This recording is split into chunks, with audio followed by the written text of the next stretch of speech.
Hi, folks. It's Gary here, and very warm welcome to the fourth official here on YouTube for the second of our special live streams here on the YouTube channel. Big thank you to everyone that joined us the last time around we were here on YouTube, and also a thank you to the thousands of you that have subscribed to the channel so far.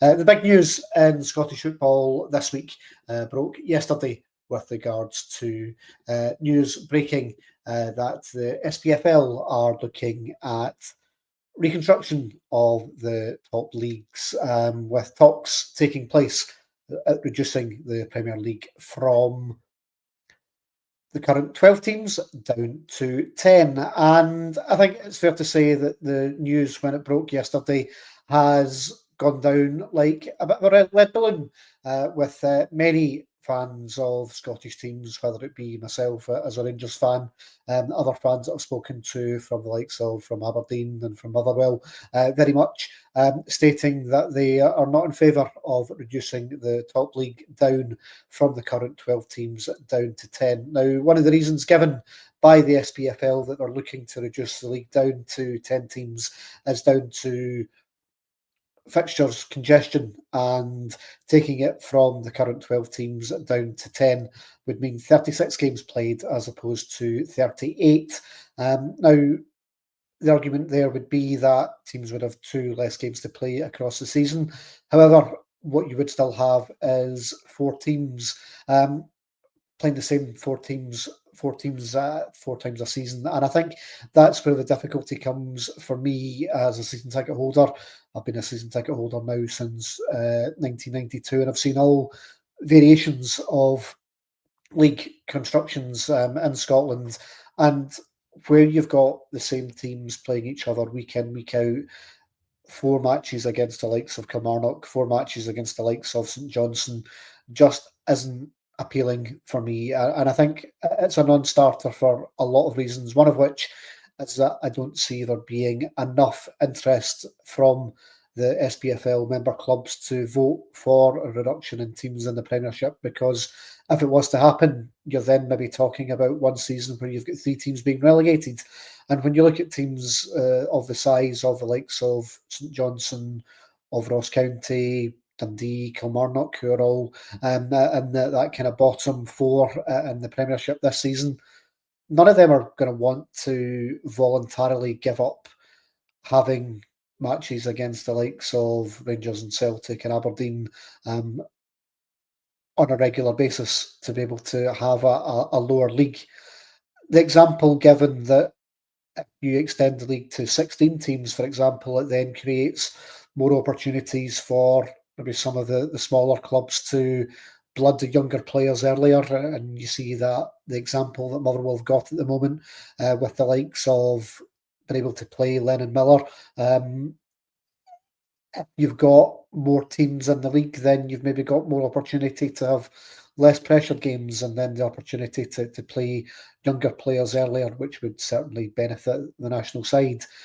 The disadvantage of going to a 16-team league is that broadcasters then are looking at you're having less than the four games from an Old Firm perspective to be played week in, week out. And that is the dilemma that faces Neil Doncaster and the rest of the SPFL board in terms of the right makeup for the Premiership and what it looks like. So if you're watching live, I'd be interested to get your comments. Please use the live chat. We'll be able to read out some of your comments on the stream.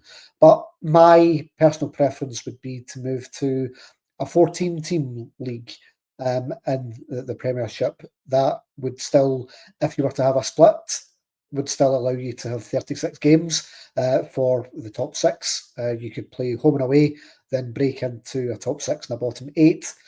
Top six then play each other home and away. You get 36 games in total. Bottom eight play each other again home and away. They have 38 games, and they've got that extra couple of games to make up from the lack of extra matches against the likes of Rangers and Celtic. That extra two teams in the league, if it's for likes of a Falkirk or a Livingston or a Partick Thistle, they can come in and they can be competitive alongside the likes of teams like St Johnstone and Kilmarnock and Dundee, and it then gives you the opportunity to, as I say, maybe play slightly younger players and more top team games, give them the advantage of being able to play top team football, and it still preserves with that split that you've still got the makeup and the potential for 4 Old Firm games, 4 Edinburgh derbies, 4 Rangers versus Aberdeen, 4 Celtic versus Hibs games, for example, and they're the ones that Sky Sports and the broadcasters who are tied in now until 2029 are still going to want to have those big games that are going to attract the big audiences.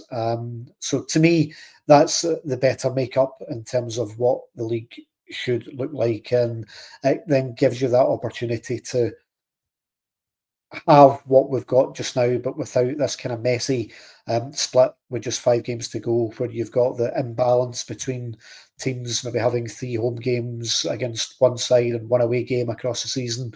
If a team gets into the top 6, like Dundee United are scheduled to do this season, that you're maybe not expecting them to do so, and it just makes it a fairer setup that when you break that for top 6 for top 8, then you've got that opportunity to play every team in your section, home and away. And as I say, it's still going to be attractive to broadcasters, to sponsors, to corporate clients. And given the dearth of money that's in Scottish football, you've got to try and create the best possible product, not only for your broadcasters and for your sponsors, but the paying public.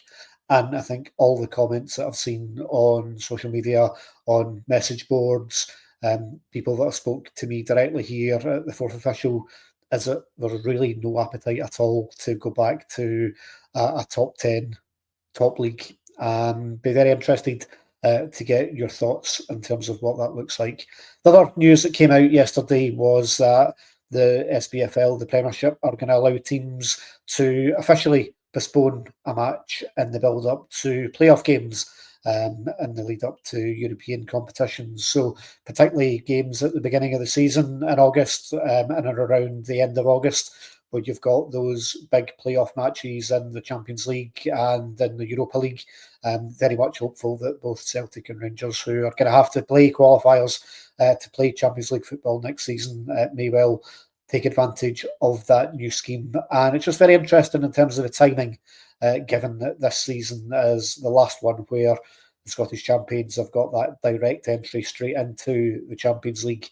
As we go into next season, Celtic, who very much look as if they're going to win the title this season, will have to play that playoff round to get into the Champions League. And Rangers, if they finish second, which looks very much as if that's going to happen, then they will have to play 3 rounds of qualifiers to get into the Champions League, and they have to win that round 2 qualifier to get into round 3, where a loss in round 3 or in the playoff round would see them drop directly into the group stages of the Europa League. And that's obviously a competition that they've done very well in over the course of the last kind of 2 or 3 years, and still in the Europa League, obviously, this season, with a match against Athletic Bilbao coming up next week, and plenty of coverage of that game here on the Fourth Official. Before then, we've got an exclusive interview coming up with Hamilton Accies women's player Megan Quinn, who celebrates her testimonial this weekend over at New Douglas Park on Sunday. Tomorrow, we've got an exclusive interview dropping with Megan, talking about her career and that big testimonial. So very much look forward to bringing that to you. Also, over on our Patreon channel, that's patreon.com/the Fourth Official, you can join us. We've got a podcast dropping tomorrow from myself and my colleague Will, talking about the potential for Barry Ferguson's future as Rangers manager. Loads coming up on the channel. We've obviously got the big Hibs Rangers game this weekend as well that we'll give coverage both here on YouTube and also over on our Patreon channel. If you're not yet a subscriber to us on Patreon, then as I say, check us out over there. You can get all of our podcasts, our match reactions, our opinions, our exclusive interviews and long-form columns for less than £3 per month. Big thank you to you all for watching so far on this stream. I'd love to know your comments. Please drop them in the thread below and let us know what your ideal makeup is of the Scottish Premier League. Is it team of 10? Is it a league of 12? Is it a league of 14? Is it a league of 16? Or do you go even further than that and go to 18? Be very interested to know your thoughts. And let us know what team you support as well in those comments. And we'll certainly review them here on the Fourth Official. Big thank you to you all for watching. I'll speak to you next time. Goodbye.